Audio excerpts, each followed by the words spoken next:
ఒక్క నిమిషం ప్రశాంతంగా కళ్ళు మూసుకొని మిమ్మల్ని మీరు ఒక ప్రశ్న అడగండి. మీరు ఇప్పుడు జీవిస్తున్న జీవితం నిజంగా మీరు కోరుకున్నదేనా, లేక ఏదో తెలియక ఒక చక్రంలో ఇరుక్కుపోయి కేవలం రోజులు గడుపుతున్నారా? చాలా మందికి లోపల ఒకటి ఉంటుంది, నేను ఏదో సాధించాలి, అద్భుతంగా బతకాలి అని.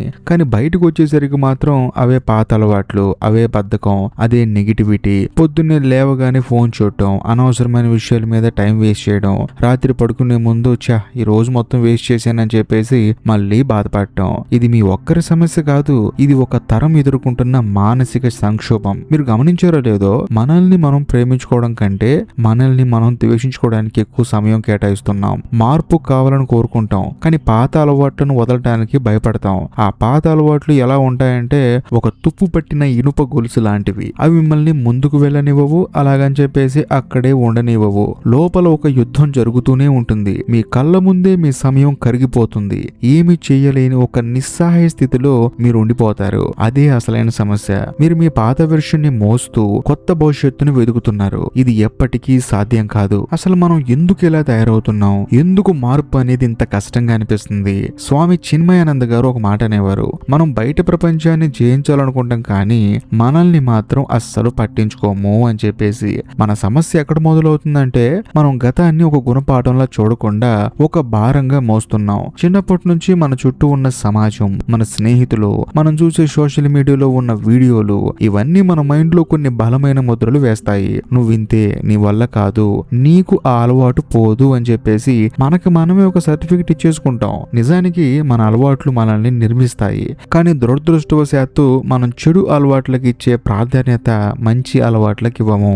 ఎందుకంటే చెడు అలవాటు వెంటనే ఒక చిన్నపాటి సుఖాన్ని ఇస్తుంది, కానీ లోపల మిమ్మల్ని ఒక శవంలా మారుస్తుంది. ఆ పాత ఆలోచనలు, ఆ పాత పద్ధతులు మీ మెదడులో ఒక గీతలా పడిపోయాయి. మీరు ఎంత వద్దనుకున్నా మీ మనస్సు అటువైపు లాగేస్తూనే ఉంటుంది. బేసికల్ గా ఒక ముక్కలో చెప్పాలంటే, మనం మారాలి అంటే మన పాత వర్షన్ ని మనం అక్కడే తగలబెట్టేయాలి. కానీ మనం ఆ పాత రూపాన్ని వదలలేక దాంతోనే కాపురం చేస్తూ కొత్త జీవితం కావాలని చెప్పేసి కలలు కంటూ ఉంటాం. ఈ ఘర్షణ మిమ్మల్ని మానసికంగా కుంగతీస్తుంది. ఇప్పుడు అసలైన ఘట్టానికి వద్దాం. ఈ చక్రం నుండి బయటపడటం ఎలాగా? దీనికి ఒకే ఒక మార్గం, అదే పునర్నవ.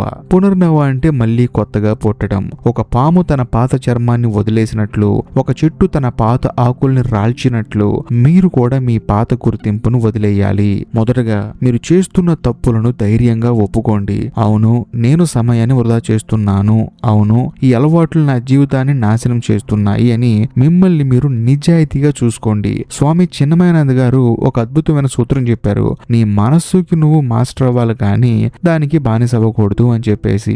నేను ఈ రోజు ఈ చెడు అలవాటుని వదిలేస్తున్నానంటే వదిలేయాలంతే. అంతేగాని వదిలేస్తాను అనుకున్న తర్వాత మళ్ళీ మొదలు పెట్టావంటే నీ మనసుకి నువ్వు బానిస అవుతావు కానీ యజమానివి అవ్వవు. అందులోనూ మార్పు అనేది ఒక్క రోజులో వచ్చేది కాదు. అది ప్రతి క్షణం మీరు తీసుకునే నిర్ణయం మీద ఆధారపడి ఉంటుంది. పాత అలవాట్లు అనేవి ఒక చీకటి గది లాంటివి. ఆ గది నుండి బయటికి రావాలంటే మీరు తలుపులు తెరిచి వెలుగులో అడుగు పెట్టాలి. ఆ వెలుగే మీ సంకల్పం. మీలో ఉన్న ఆ పాత మనిషిని ఇక్కడే వదిలేయండి. గతాన్ని సరిదిద్దలేం కానీ వర్తమానాన్ని నిర్మించుకోవచ్చు కదా.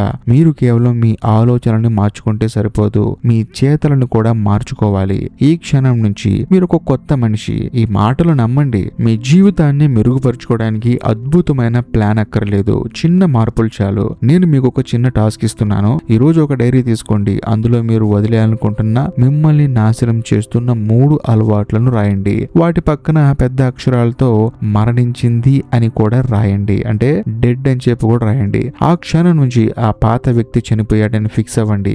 రేపు ఉదయం మీరు నిద్ర లేచినప్పుడు మీరు ఒక కొత్త వ్యక్తిగా మేల్కొనాలి. గుర్తుంచుకోండి, మోటివేషన్ అనేది మిమ్మల్ని మొదలు పెట్టేలా చేస్తుంది, కానీ క్రమశిక్షణ అనేది మాత్రం మిమ్మల్ని ముందుకు తీసుకెళ్తుంది. మీ ప్రతిరోజు ఒక కొత్త ఆరంభం కావాలి. మీరు చేసే ప్రతి పనిలో ఒక క్లారిటీ ఉండాలి. మీ చుట్టూ ఉన్న నెగిటివిటీ పక్కన పెట్టి మీకు ఉపయోగపడే విషయాల మీద దృష్టి పెట్టండి. మీ మనస్సుని ప్రశాంతంగా ఉంచుకోండి. మీకు మీరే ఒక గురువుగా మారండి. ఈ వీడియో కనుక మీకు నిజంగా నచ్చితే మాత్రం ఖచ్చితంగా లైక్ చేయండి. అంతేకాకుండా మీ కుటుంబ సభ్యులకి షేర్ చేయండి. బాయ్.